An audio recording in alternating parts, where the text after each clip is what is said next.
vu dans la première partie les défis à relever à l'étape de la rupture. Reconnaître qu'on doit laisser partir le passé, accepter la perte qui est inévitable et qui va accompagner cette réalité-là. Malheureusement, il y en a qui vont rester bloqués à cette phase et refuser de faire les deuils nécessaires pour avancer. La deuxième phase, la transition psychologique, c'est une zone neutre, des limbes en quelque sorte. C'est une période qui est floue, qui est embrouillée, qui demande beaucoup d'énergie. On peut avoir accepté de faire ces deuils, mais les nouvelles choses qui vont remplacer celles qui sont terminées, on ne les connaît pas ou encore, elles ne m'inspirent pas confiance. L'individu est un peu ici, comme disait Catherine, comme un trapéziste suspendu dans les airs qui vient de lâcher son trapèze puis qui attend d'en saisir un autre. Et c'est ce que vont exprimer chacun dans leurs termes Catherine, Louise et Julien, qui vont parler à tour de rôle de flottement, d'être dans la brume, de plus avoir de repères, d'être comme en parenthèse pendant un moment. Je pense que vous pouvez aisément imaginer les émotions typiques de cette phase. C'est la confusion, c'est l'insécurité, l'anxiété, la baisse de motivation, bien sûr, le manque de confiance en soi, surtout. Pour se sortir de l'inconfort de cette période, il y en a qui vont plonger, tête baissée par en avant. Ils vont essayer toutes sortes de choses. D'autres vont plutôt essayer des vieilles solutions pour des problèmes qui en nécessiteraient des nouvelles.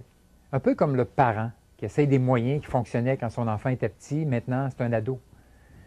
Mais aussi inconfortable qu'elle puisse être, cette ambiguïté-là est essentielle, puisque c'est dans ce flou que se retrouve la créativité et l'énergie de la transition, qui vont permettre la transformation.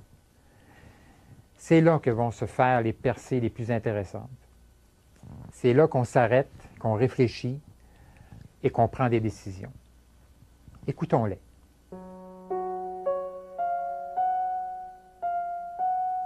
Je vivais seule. Je venais de perdre ma mère dans d'atroces souffrances. Mon cœur était déjà en mille miettes. Puis au retour de mon congé de deuil, on m'annonçait que le travail qui me tenait tant à cœur, le travail dans lequel je m'étais tellement investie, mon travail de chef d'équipe était tout simplement confié à un autre à cause de la fusion des deux ministères. J'avais bâti cette équipe. J'avais déjà plusieurs réalisations à mon actif. J'avais plus de 20 ans d'expérience, mais ça comptait pas dans la balance. L'estime de soi en prend un coup. En tout cas, surtout quand sa vie est conditionnée par le travail. En plus, j'avais pas beaucoup de temps pour réagir. La nomination de l'autre à mon poste prenait effet dans une semaine. J'étais dans le flottement. On m'offrait rien de spécial. Je savais plus où était ma place. Je me disais sans arrêt que je devais pas le prendre personnel, mais j'avais pas les idées claires. Je devais passer mes dossiers à l'autre personne, lui expliquer où on en était dans les projets. Les fêtes dans la brume. Je me sentais trahie. J'arrivais pas à en parler à mes amis, à mes collègues. J'étais paralysée. Je dormais plus. J'arrivais plus à penser à autre chose. Puis, de fil en aiguille, j'ai pris conscience du déséquilibre dans ma vie. Trop de travail, pas assez de vie personnelle. Ça m'a frappée. Je pensais pouvoir me remettre du deuil de ma mère en m'étourdissant dans le travail, mais là, je frappais un mur. Pendant des jours, j'avais contenu mon trop-plein. J'avais vécu sur le radar. Mais un matin, c'était clair. Je devais parler à quelqu'un avant d'exploser. Je devais réagir pour ne pas y laisser ma peau. J'ai décidé de prendre un congé à traitement différé pour vivre mes deuils et surtout pour comprendre comment trouver l'équilibre dans ma vie. J'avais besoin de temps. J'avais besoin de me retrouver un peu. J'avais besoin d'aide aussi. J'ai consulté une psychologue, puis peu à peu, j'ai lâché prise. Deux mots, mes deux mots qui ont soudainement pris tout leur sens. Trop de travail, pas assez de vie personnelle, un constat que plusieurs d'entre nous pourraient faire, non?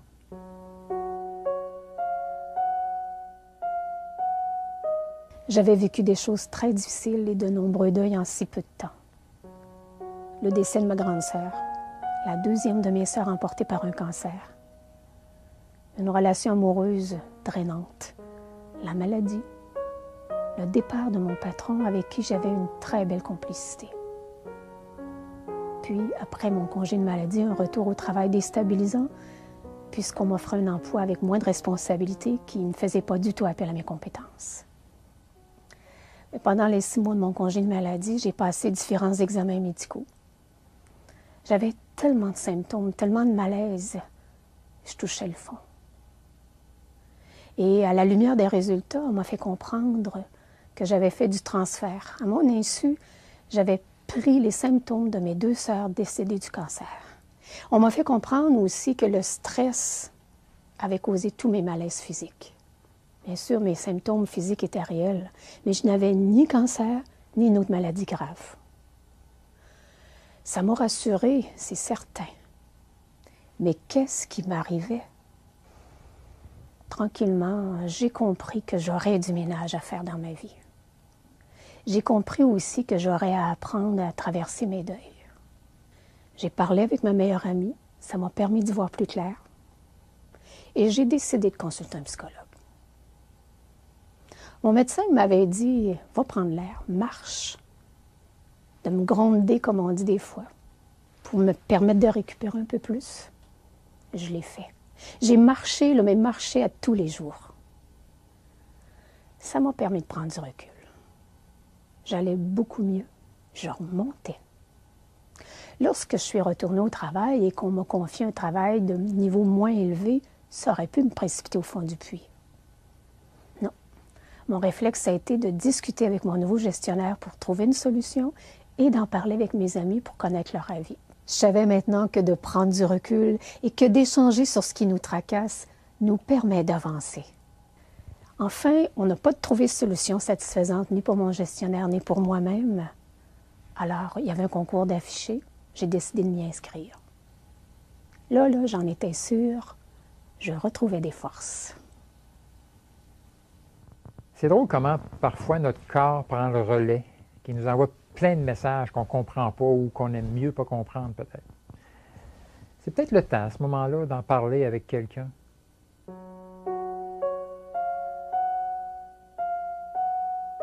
Je vis le bug de l'an 2000, mon propre bug, quoi. Je suis gestionnaire et une grande partie de mes employés sont occasionnels. C'est l'année des concours réservés, un moment de grande tension, d'intense fébrilité. J'essaie de mobiliser mon personnel, mais cela est mal perçu par les employés et la situation dégénère. Je suis remis en question. Mon patron me demande ce que je veux faire dans la vie. Je me suis donc retiré pour réfléchir à tout ça. Je me suis demandé si j'étais fait pour être gestionnaire. Je me suis posé des tas de questions.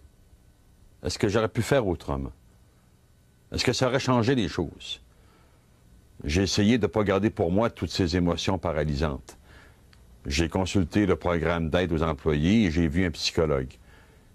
Et puis, tout est devenu clair. Je ne pouvais pas revenir en arrière. Je ne pouvais pas changer les choses. Je n'avais pas de prise sur ça. Je devais me poser une seule question. La vraie. Qu'est-ce que je voulais faire dans la vie?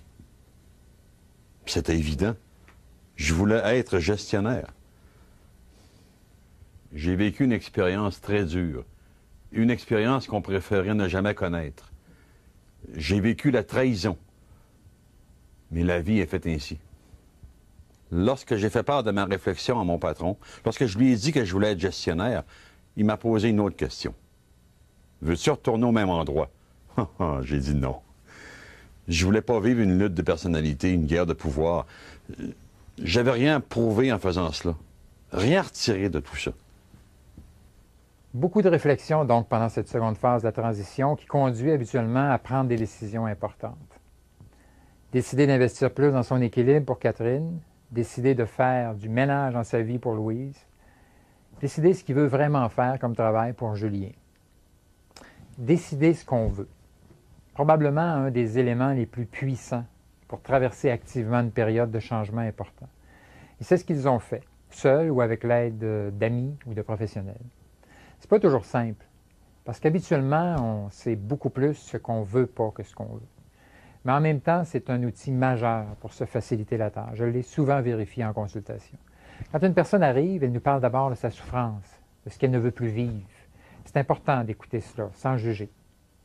Mais à partir du moment où la personne décide ce qu'elle veut vraiment, les progrès sont considérables. Pourquoi? parce qu'elle peut maintenant se concentrer sur un objectif qui la mobilise, sur un résultat qu'elle désire, sur une direction vers laquelle elle veut aller, et pas uniquement sur ses problèmes, sur l'endroit où elle est, où elle ne veut plus être. Quand vous allez voir un agent de voyage, vous avez beaucoup plus de chances qu'il vous aide si vous lui donnez la destination plutôt que de lui dire où vous ne voulez pas aller. Et notre cerveau fonctionne un petit peu de la même façon. Si on lui donne une direction précise, il y a beaucoup plus de chances de nous y amener, un peu comme un pilote de conduire son navire à bon port s'il connaît précisément son cap. C'est vrai pour nos objectifs personnels, puis c'est vrai pour nos objectifs professionnels aussi. Faites un petit inventaire de ce qui vous est arrivé d'important dans les 10 ou 15 dernières années. Et vous allez constater qu'à l'origine, il y a eu de votre part une décision. Tout commence par une décision que vous avez prise à un moment ou à un autre. Et c'est justement le fait d'exercer ou non ce pouvoir de décider qui va donner aux individus le sentiment d'être au contrôle de leur destin ou au contraire d'en être les victimes. Vous vous demandez peut-être par où commencer. Voici une façon qui m'a beaucoup aidé. Demandez-vous, c'est quoi les domaines importants à développer dans ma vie pour que je me sente heureux, pour que je me sente bien? Votre santé physique, sans doute, votre santé émotionnelle, probablement aussi, la gestion du stress, votre couple peut-être, votre famille, vos amis, une passion, le travail. Habituellement, on en a 5 ou 6. Et après les avoir identifiés, posez-vous maintenant la question, qu'est-ce que je veux qui m'arrive dans chacun de ces domaines-là pour me sentir heureux, équilibré? Laissez aller le rêve. Décider ce qu'on veut, ça commence comme ça. Un autre moyen de sortir de son sentiment d'impuissance, c'est d'agir avec les moyens qu'on a, sans attendre la situation idéale. Une fois que vous savez ce que vous voulez un peu plus, que vos choix respectent vos valeurs, que ce sont des objectifs qui sont sous votre contrôle, accessibles, pensez à l'action. On dit qu'une vraie décision, contrairement à un souhait, s'accompagne toujours d'action. C'est dans l'action qu'on change les choses. Catherine, Louise et Julien ont décidé d'agir en puisant leur motivation dans leur malaise, dans leur souffrance. C'est de cette façon-là qu'ils ont progressé à travers cette deuxième phase de la transition. Pas des actions au hasard, mais des actions qui les rapprochaient de ce qu'ils voulaient vraiment, de la destination où ils voulaient aller. Catherine a décidé de prendre un congé à traitement différé, de rencontrer un professionnel, de se remettre en forme, de recommencer à peindre, de voir davantage ses amis. Louise a décidé de consulter, de marcher pour prendre l'air, se grounder, comme elle dit, de mettre un terme aussi à une relation affective qui lui faisait du mal, de discuter avec son nouveau gestionnaire et même de passer un concours pour un nouveau poste. Julien a décidé de prendre du recul, de consulter, d'aller au programme d'aide aux employés, de poser les gestes qui lui permettraient de continuer à faire ce qu'il veut vraiment, être gestionnaire. Quand on décide ce qu'on veut, même le plus petit geste fait en direction de notre objectif va nous faire avancer et surtout va nous redonner progressivement le sentiment d'être au contrôle. Faire un appel téléphonique, prendre un rendez-vous, lire un livre, s'inscrire à un cours peut-être, toutes des petites actions faites dans la direction de nos buts qui vont commencer à créer une chaîne d'habitudes qui va vous assurer le succès à long terme. Servez-vous donc de votre malaise, de votre inconfort, comme d'un levier qui va vous motiver à agir. Imaginez le prix à payer si vous ne bougez pas, à court terme, à moyen terme. Qu'est-ce que ça vous coûte déjà émotionnellement de laisser les choses telles quelles? Physiquement, financièrement peut-être. Quelles conséquences négatives est-ce que ça risque d'avoir sur votre couple, sur vos enfants, sur vos amis, sur votre estime de vous-même à la limite? La souffrance est un bon moteur de l'action.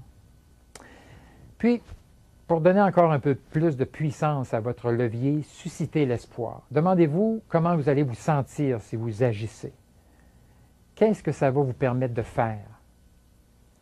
Et n'oubliez pas de vous récompenser aussi à chaque fois que vous réussissez à bouger. Puis, si ça ne fonctionne pas comme vous aimeriez, plutôt que de vous taper sur la tête ou de blâmer les autres, essayez autre chose.